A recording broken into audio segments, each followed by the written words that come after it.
Welcome to the Exceptional Sales Leader Podcast with Darren Mitchell. If you're a sales leader looking to take your leadership to a whole new level, then this is the podcast for you. We'll be exploring tips, techniques, and strategies to help you take your leadership to the exceptional level and allow you to enjoy more money, more meaning, and better sales results.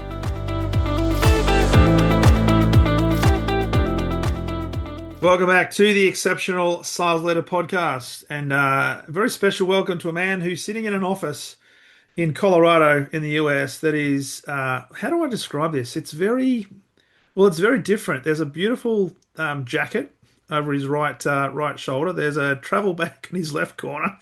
There's some nice framed photographs and a big map of the world. And there's also this great big leather chair. I'm not sure, Carl, whether that's a therapy couch or not. But it's a great looking room nonetheless. Mr. Carl Lenocker, welcome to the podcast.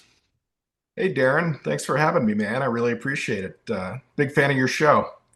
Thank you. I appreciate that. And we were talking just before we pressed record about you're going through a bit of a change in your office there, because as soon as you popped into the Zoom, I thought, man, that's a really good background. It just grabs people's attention. When you have conversations with clients and so forth, do you use that as the background, or do you have something that's sort of blurred out? You know, I always think when I see folks who blur out their background, like, what are they hiding? What are they hiding from their house? Like, they can't keep their office clean. Are they trying to work out in the kitchen and they've got kids running around? Like, what are they hiding back there? So I came up with the idea years ago that I'm gonna just be an open book, and you can look through all my curio stuff back here and see what I'm all about. And I've got my watches and my decanters for whiskey, and I've got my podcasting mic up at the top, and my travel bag's always ready to go. It's it's just clear to see kind of who I am when you jump on a Zoom with me. Love that. So, Carl, looking forward to this conversation. You are the Chief Unicorn, and I'd love you to talk about this. The Chief Unicorn at Rockstar Unicorn Consulting. You've got a very long and successful career in customer success. You do currently work at an organization called Splunk, which has recently been taken over by Cisco. But we're going to talk today about all things customer success. You're also the author of the book Success Plan for Life, which we'll talk about as well.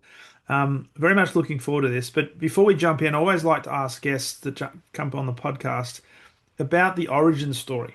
So where did it start for you, and what kind of led you in the direction of first of all, customer success, but then branching out and becoming an author, but also being the chief unicorn at Rockstar Unicorn Consulting? I'd love you to talk about that as well. Well, I would love to. There's a lot there to unpack. I've obviously been in the tech industry for over 25 years doing all kinds of stuff, but customer success longer than anybody that I know, really, like longer than it even had a name. Going way back. And you mentioned Splunk and Cisco. Obviously, I'm one of the few consultants who has a day job still, because I'm not doing much consulting. I'm just dipping my toe. But definitely in that capacity, I'm here today to, on my own and not representing Splunk or Cisco or anything. But I'll talk about my experience in the industry from a high level. And we can go into, the origin story a little bit in terms of how I got here. It was a long, hard road, starting probably at Hewlett Packard in the old days. I don't know if you've talked to many folks that were at the old HP, when the HP way kind of was religion and Bill and Dave gods. But that's where I grew up in the early days, and I think that's what kind of taught me the art of customer success and caring about what people feel about your product, and whether or not they have a bond with what you're putting in their hands to achieve the results that they want to get. So yeah, love it. And so a lot of people, when I talk to them about around selling and sales leadership, a lot of them almost fell into the role of sales. Now, customer success has been around for a while, but I'm interested in your, I guess, progression through that. And was it something that was a tangible or an intentional career choice, or was it something that evolved in what you're doing out of the early, say, HP days? Yeah, I would say, I started on the help desk at HP 26 or 27 years ago, something like that, right? And I learned really early on that I was good with with pissed off customers, like, pissed off, angry customers, especially them at the end of the day. It was for some reason I had this affinity to calm down folks who were just having a really bad day and then kind of turn their day around and put a smile on their face. And I got a kick out of that early on, but those types of jobs obviously weren't long for this world. They, at least here in the Americas, they went offshore in the early Mm. 2000s, and there wasn't a long term career in customer service or technical support. So you had to find something else to do. And I floated around for a little while, and I did some technical work with systems administration, and I took over some programs at HP, and I worked my way up, and I was a director in the data center at one point over some pretty big programs. But always kind of carrying with me those lessons learned from the early days on the help desk, that at the end of the line, there's always a person, who needs to find some success with your product. And there's a stakeholder out there, no matter what program you're managing or what project you're on, that needs to have a successful outcome. And it all kind of fell together for me, somewhere in the mid 2010s, that the key to a better life was to get on the vendor side. Mm. Take everything that I learned from working in a big IT organization and jumping over to a software vendor where I could apply those lessons, from a prescriptive method to help folks, get from point A to point B to point C.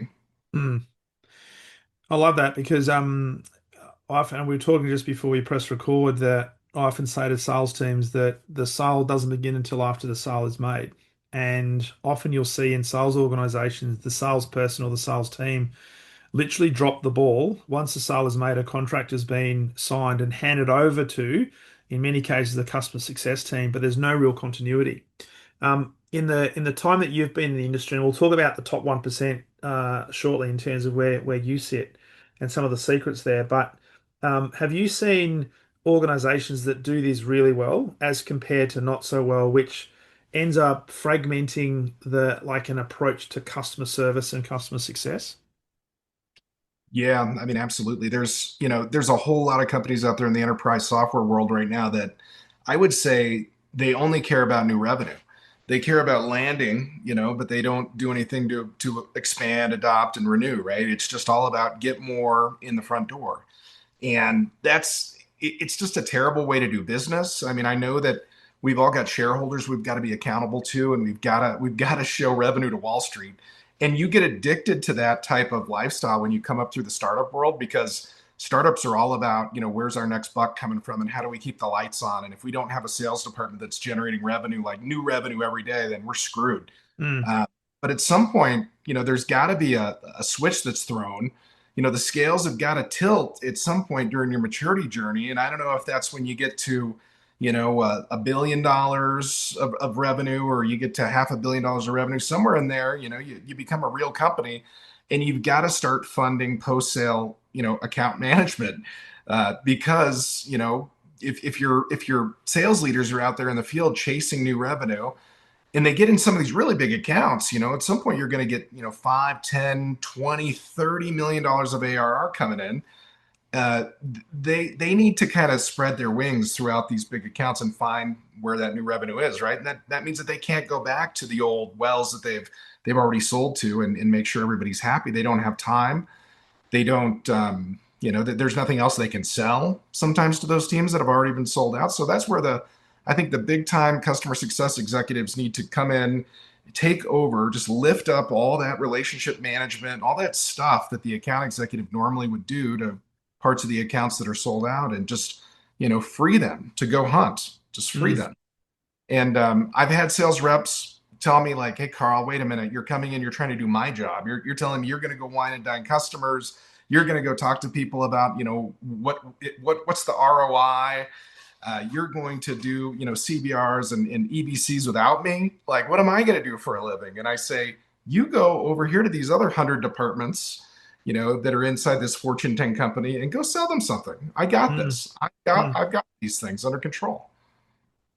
So with that, I'd love you to talk then about, I guess, the teamwork that goes into building a successful, I guess, account management team. So you've got your sales teams, obviously, but with the premise that the sale begins after the sale is made, and a lot of organizations, rightly or wrongly, say that they are customer focused, say that they are buyer centric, say that they're aligned with the buyer process and the purchasing process, but very often their behavior demonstrates something completely different because they're always out looking for the new sale, the new logo. Um, what are some of the things that you've put in place that has enabled the organizations that you've been part of, and certainly the customers you've dealt with, to enable yourself and the organization to increase the level of reputation and probably bring in more and more revenue that perhaps was not there at the beginning, but through the relationship has been brought to the surface? Yeah, I mean, there's a lot of different things there, in terms of what you do after the sale to make sure that the customer is satisfied and that they want to grow and they want to buy more, right? You start building trust that minute that the deal closes because, yeah, a lot of promises have been made, but what does that really mean if we don't have results, if we don't have outcomes? And the things that I see out in the cloud world, out in the enterprise software world, is that there's a lot of hey, let's take this product out and put ours in, and we'll save you some money, and we'll do like a big migration, and everything will be great. And peace out. I'm on to the next deal, right? And some companies just walk away, and it's kind of like customer success's problem to deal with this. And maybe they're underfunded and they're under resourced, and they do a bad job, and the customer's left kind of in the lurch. But the companies that are very successful, they carry the customer through the journey all the way down the yellow brick road, right? If a promise is made, a promise has got to be kept, and Mm. that means resources. That means throwing subsidy dollars sometimes, or comped PS to get them across the finish line, whatever it takes. And then if you're running into product problems along the way and pain, you got to do whatever you can to stop that pain, right? I mean, if you're having escalations, you're having bugs with the product features actually don't perform the way sales maybe pitched it because maybe there was a little bit of disalignment there. That's where customer success and CS execs in my role, I feel like make their money at the end of the day. Because if you could take somebody through that whole journey, there's bumps in the road, sure, but then at the end of the year, you do a CBR with them, where you walk them through, hey, here's the ROI, here's what we invested in the relationship, here's what you got out of it, here's where you're going for the rest of the year. I think that they trust you at that point. You've earned that trust. You've earned that seat at the table to actually have those types of conversations, right? Yeah, absolutely, absolutely. So I'd love to pick your brain there, and we'll jump into the book as well in terms of some of the key principles there. But you're in the top 1% of CSMs as a customer success executive. Um, Now, secrets sound interesting, right? It's almost like you know something that nobody else does. Now, I'm gonna preface anything you say with things that are probably what you do are based in common sense, but are not necessarily common practice.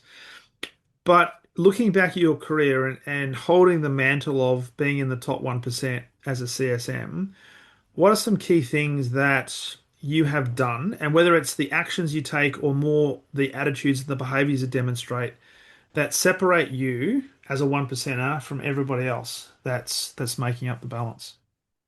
Sure. Yeah. Well, I mean, first, let me kind of define the top 1% CS game because I feel like, that's probably a big question mark with a lot of folks who aren't familiar with the business, right? I came up with this term maybe 5 or 6 years ago because I looked at where I wanted to go, and I kind of wanted to identify what are the top folks in this business doing? What are they earning? What are they managing? How do they earn the right to call themselves a top 1% CSM? And so, interviews with folks, discussions throughout the industry. I've done a lot of speaking at different conferences and things, and I get a chance to really kind of get out there in the community and immerse myself with folks. And what I believe is that if you're carrying a book of business that's around $50 million of ARR or more, Yeah. and you're making over $250,000 a year, based on what I've learned throughout the industry, that makes you top 1%. There's not very many people who are doing that, and there's a lot that goes into it, right? I mean, in terms of how do folks get a book of business that large? Well, they don't start by carrying a $50 million book on day one of their jobs. A lot of these folks started in the startup world where they're carrying books that are $500,000 or $1 million, and then they work their way up to the high end commercial world for a couple million, and then they were in the enterprise world and they got to 5 or 10, and then before you know it, they were 20 million or more, and it just kind of grew from there. Nobody's going to trust you with a $50 million book of business if you don't look like you can handle it, walk, talk, and act the part, in terms of being able to deliver on something like that. And it comes with experience over time. I think that's the first step, right? Experience. And then the second part is, what are companies that can even support roles like that? I mean, when you think about it out there, what are the big software companies that can actually pay people that much money and give them that much responsibility so that they can grow into that senior level customer success exec that you could put in front of a C level in a boardroom or in a steakhouse and have real conversations about business? Do they, maybe that's 20% of the software companies that are in the Fortune 500, probably maybe even less than that. So Yeah. that's such a small number of folks. I mean, it's hard to find a role like that. It's hard to find a company that supports it. It's hard to find books of business that are that large. Mm. So with that, you have written a book, Success Plan for Life, and it's part of it is your life story and how you've gone through and what are the guiding principles.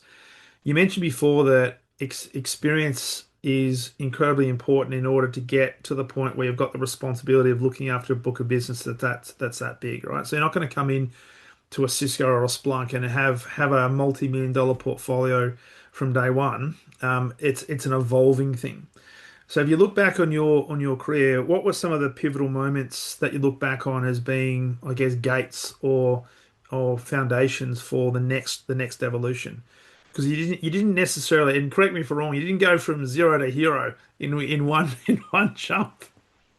Well, what's funny is, I mean, you mentioned the book. I got a copy right here. Just happen to have one right here, right? This is a book that I was talking to one of my buddies the other day, and everybody who reads this thing gets something different out of it. And he was saying that what I got out of this book was that relationships in your life have been everything from the get-go, right? I mean, if you go back in my life story, there's a part where I get laid off from Hewlett Packard, I think 3 times before it actually takes. And in those 2 times, that I got laid off that it didn't take, it was because I had friends inside the company who said, "Hey, Carl, come over here, learn something, join Yeah, my team. We'll protect you for a little while longer." And then when I finally get laid off, it was a relationship that opened the door for me to get to my next big company, and then my next big company. There were relationships there, and each time, making these substantial jumps in responsibility that I was taking on and pay and benefits and everything, just because I knew folks who could vouch for me. So I would say, people will definitely make fun of relationships these days. I don't know what it is, right? On LinkedIn, I keep seeing these posts where people say, "Oh, if you think you're just managing relationships, you're missing 90% of the game," or something like that, right? And I just keep coming back to relationships have been everything for me. I mean, the people in my life who've opened doors for me when, I thought that I was at the end of the road, uh, I owe them everything. I mean, there's mm, people in my current, role that,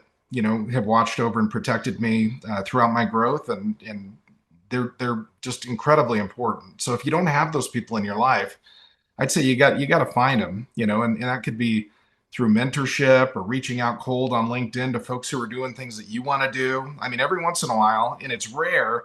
I'm surprised it doesn't happen more often, but every once in a while, somebody shoots me a message on LinkedIn and says, "Hey, can I bounce some ideas off you?" Or, "Hey, do you mind if I do a virtual coffee with you to pick your brain on something?" And I'm like, "Yeah, that's cool," because 99% of people out there will never do that. They're too mm. scared to ever go and just introduce themselves and try to make a new friend.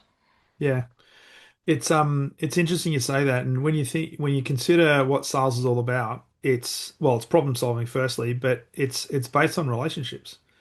And if you can build great relationships and a trust-based relationship and not about the sell of the product, but about how do I build a connection with another human being, some amazing things can happen.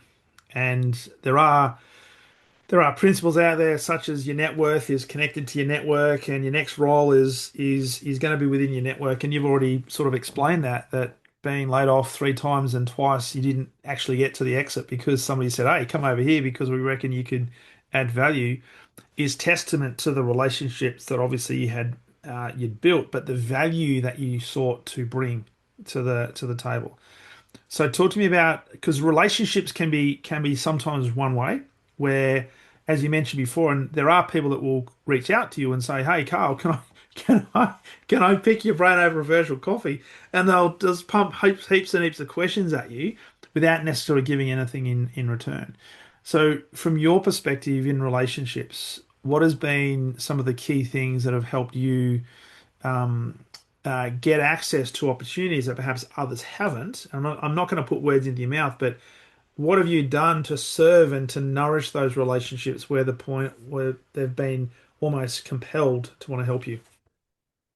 Well, I mean, I'll give you an example. One time when I was just freshly laid off from HP, I took a job at a partner here in Colorado for 1 year. It was called Aero Electronics, which they're a huge reseller for all types of software. And I was specifically interested in Citrix at that time because I'd heard that Citrix was doing really well.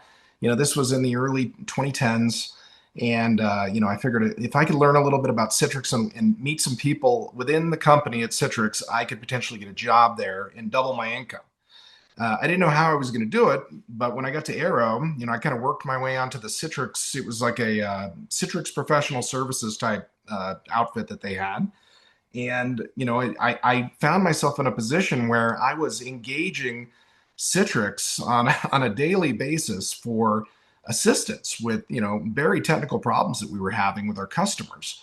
And I got to know probably during that time over 100 tech support agents at Citrix on the hotline that were Yeah. based in the Fort Lauderdale office.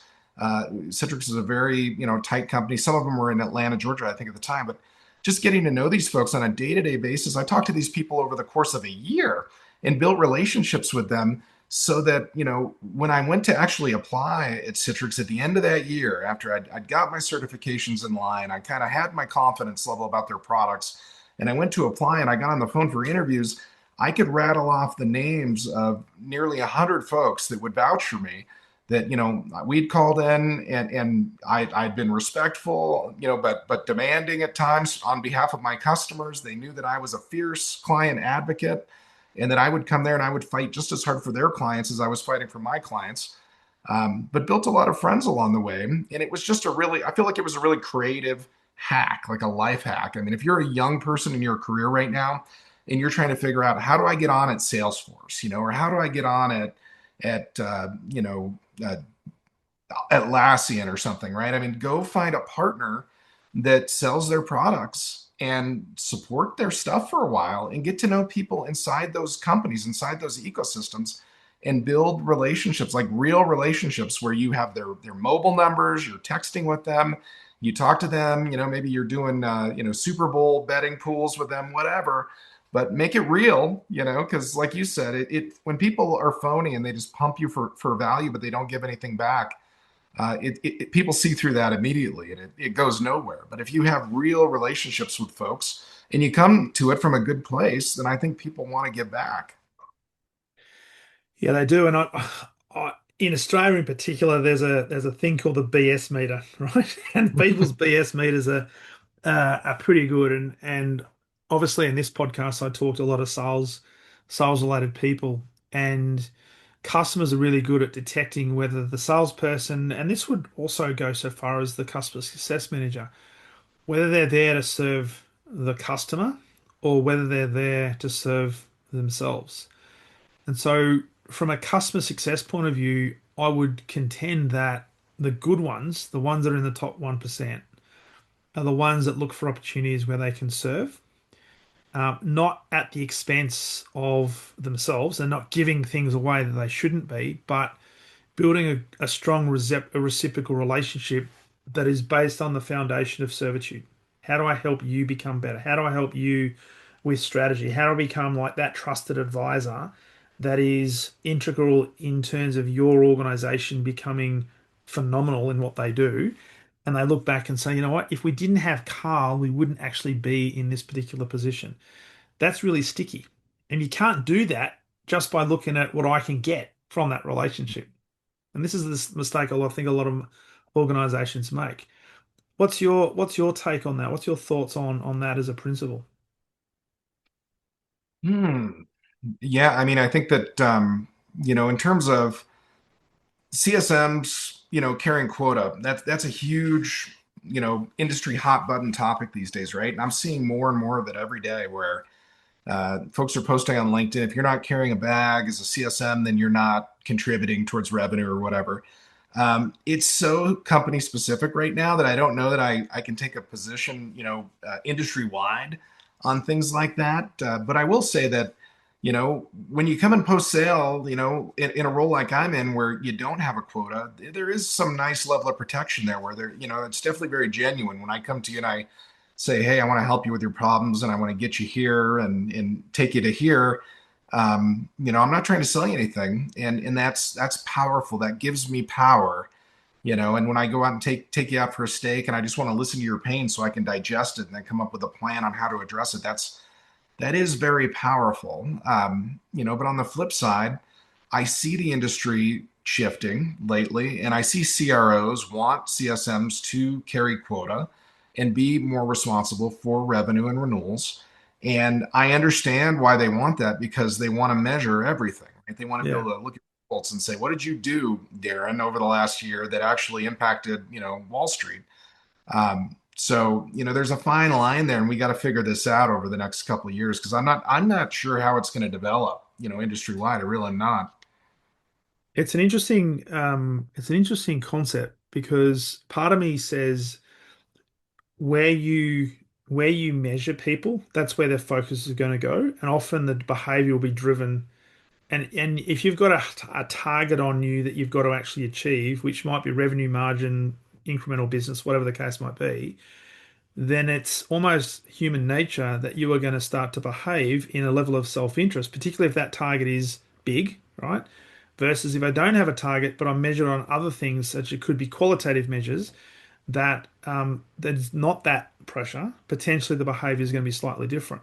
There are sales teams out there, for example, that no longer have an individual target; they have a collective target. So everybody in the team makes a contribution to the greater good, and there's a compensation program based on that, not an individual one. Now, there's pros and cons against that.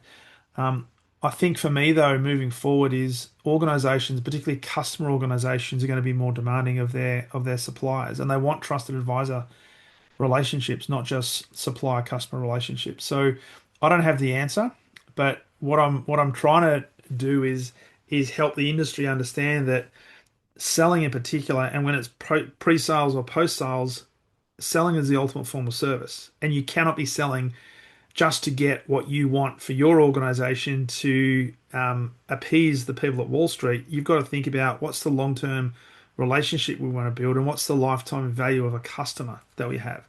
And therefore, what's the best way to structure our organization to deliver that lifetime value?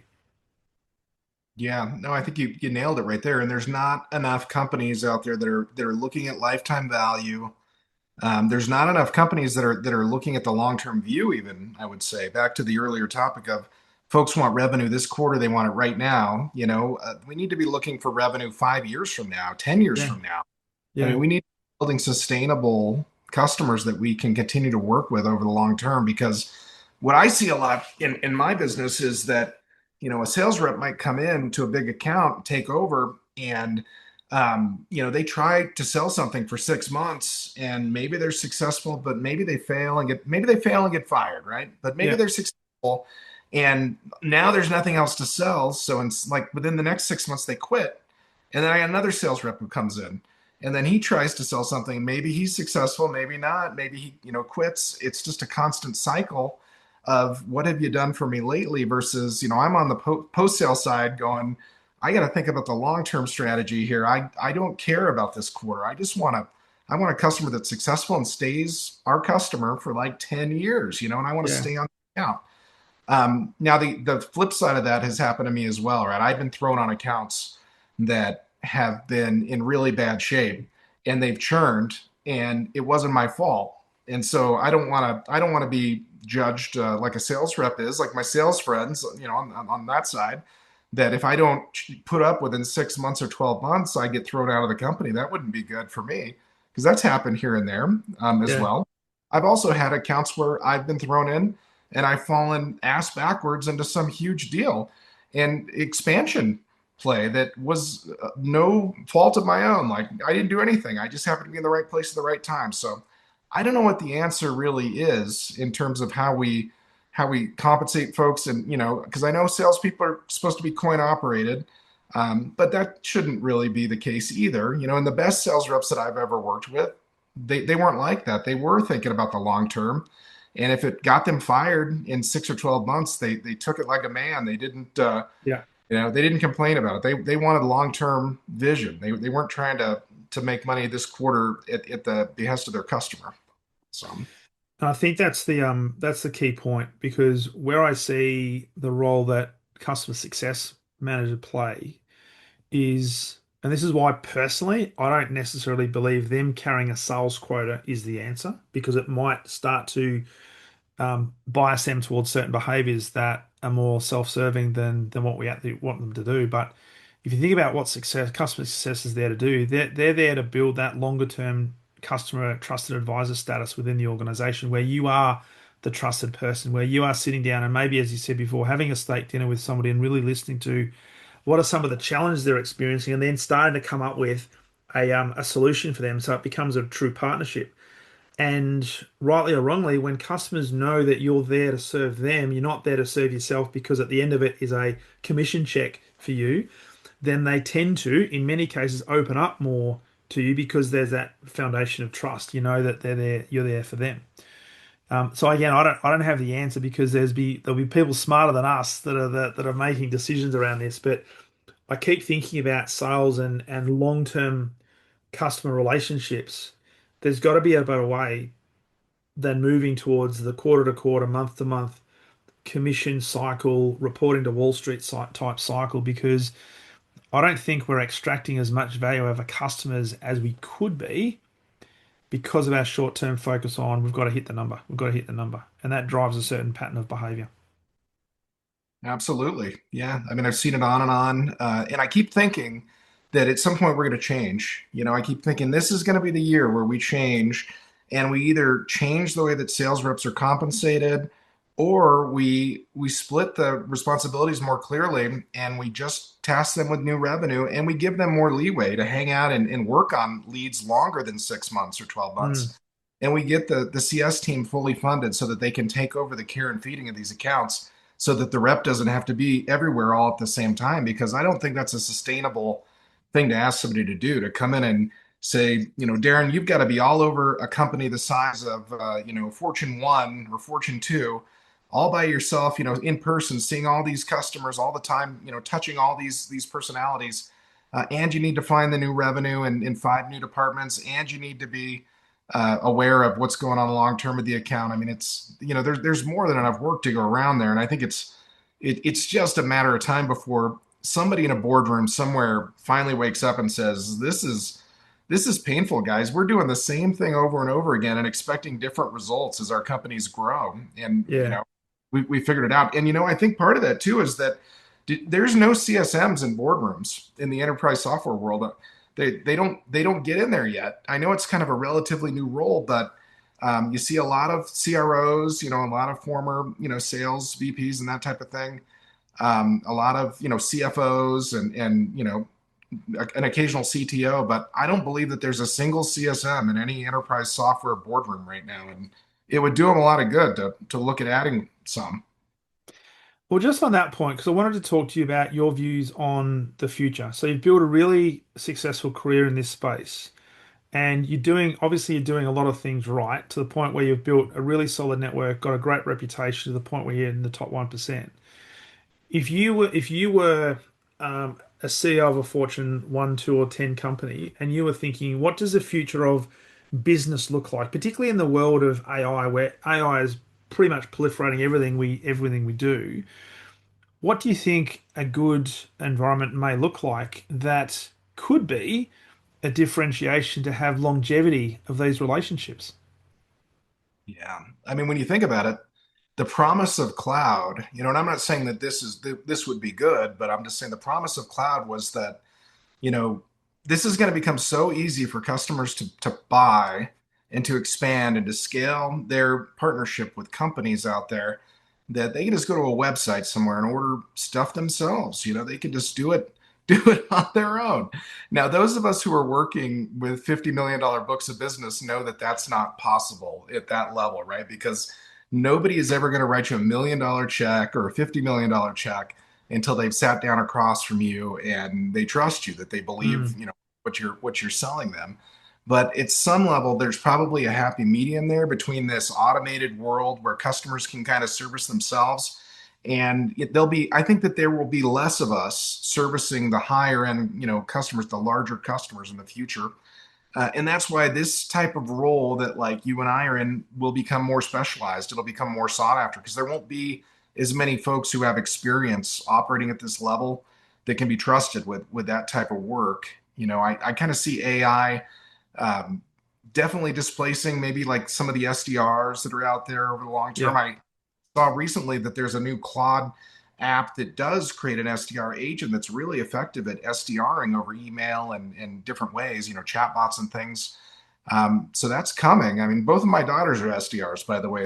I've got 23-year-old twins, and Okay. I hope they work their way up before they get eliminated by AI. I want them to get in the enterprise world as fast as they can. Well, you might have some connections that might be able to help them.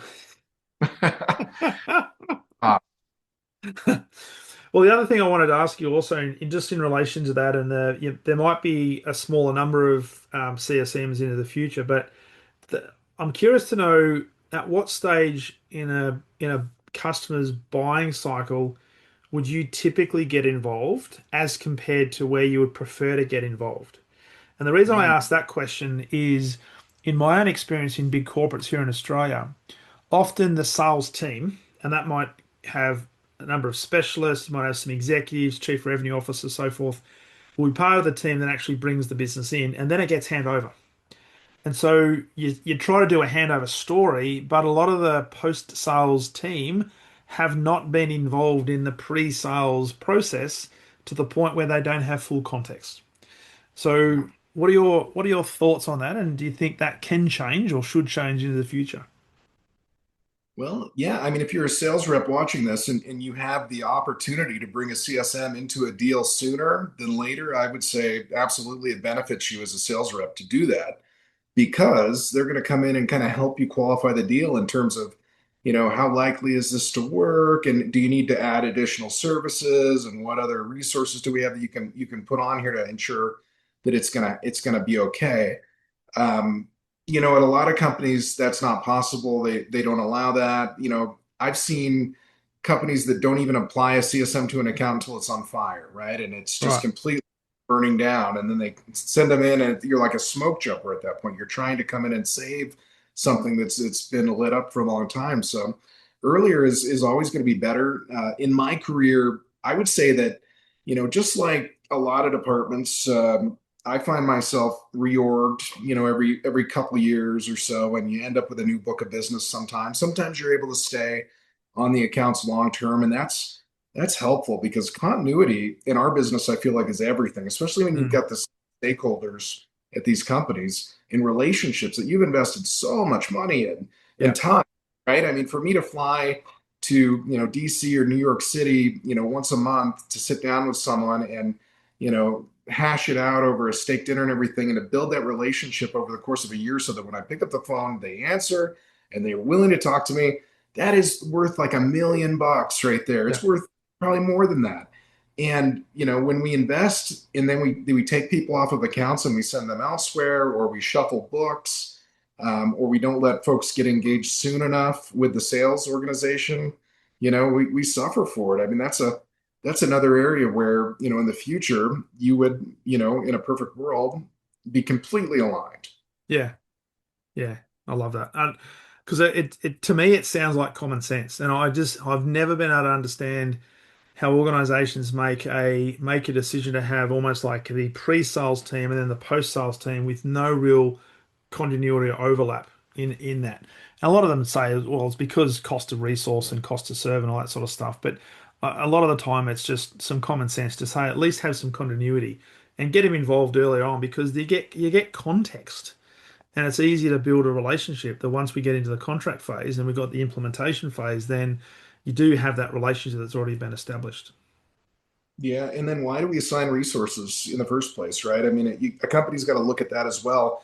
Is it, that you want to cover your top most, biggest ARR accounts, or Yeah. do you want to cover accounts that are on fire, or do you want to cover accounts that are at risk? Like, what are you Yeah. doing? I mean, I personally think you should cover everything that's over a certain amount of money.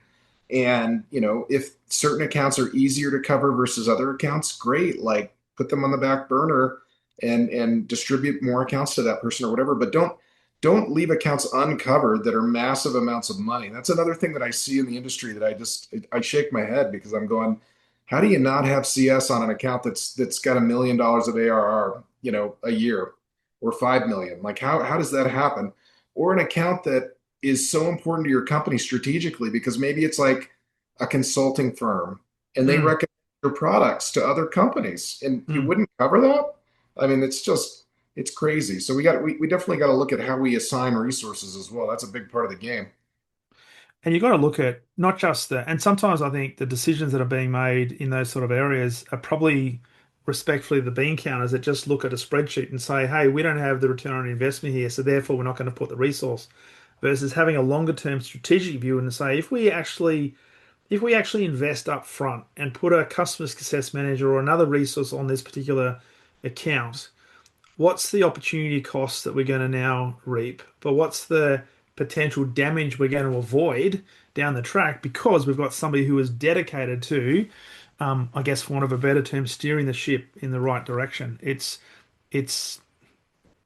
for me, it's a no-brainer. But anyway, Well, and I'll just add, and this is probably something that you feel as well, that, at the end of the day, this game is all about knowing your accounts inside yeah, out, right? Whether you're a sales rep or you're a CS executive like me, you've got to know your account inside out so that you can answer any question that anybody could ever ask about what's going on in there. You've got to have the relationships in place. You've got to be able to move, sometimes seemingly unmovable objects to get mm, get.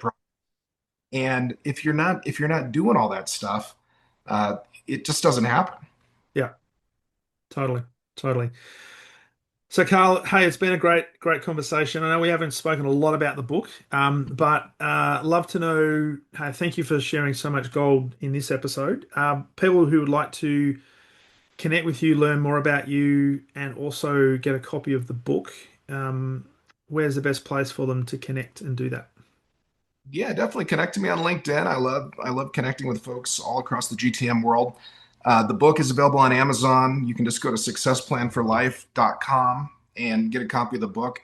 It's a great story. If you love an underdog story, it starts out with me born in a very rural area down in Texas when I was a child, and I grew up with a blue collar, father who struggled, and mother who also, she's had her own struggles with bipolar depression and things, and worked my way up through the tech industry to become a multimillionaire throughout the course of my career. And I just want to pay it forward. I mean, the real reason why I wrote the book was so that my daughters who just graduated college would have something to read and be able to kind of model their life after. And I figured if I get this thing down, before my 50th birthday, they'll at least have a plan that they can follow throughout their life to be successful. And I hope it works. So Love it, love it. Well, I'll certainly recommend people get a copy of that book and also connect with you on LinkedIn, and I'll make sure they're in the show notes. And I love that approach. It's about paying it forward so that we can increase the capability of people and do something for the greater good. So, Carl, with that said, thank you so much for a great conversation, and thank you for being a guest today on the Exceptional Sales Leader podcast. Greatly appreciate it. thank you, Darren. Thanks for having me, man. Really great talking to you. Awesome. Thanks, mate.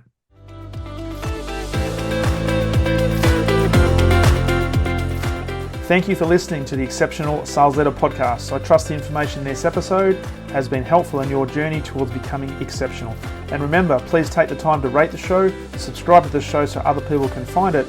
But also, if I can help you, jump on my calendar, go to leadwithdarren.com, and let's have a conversation about how I can help you along your journey to being exceptional.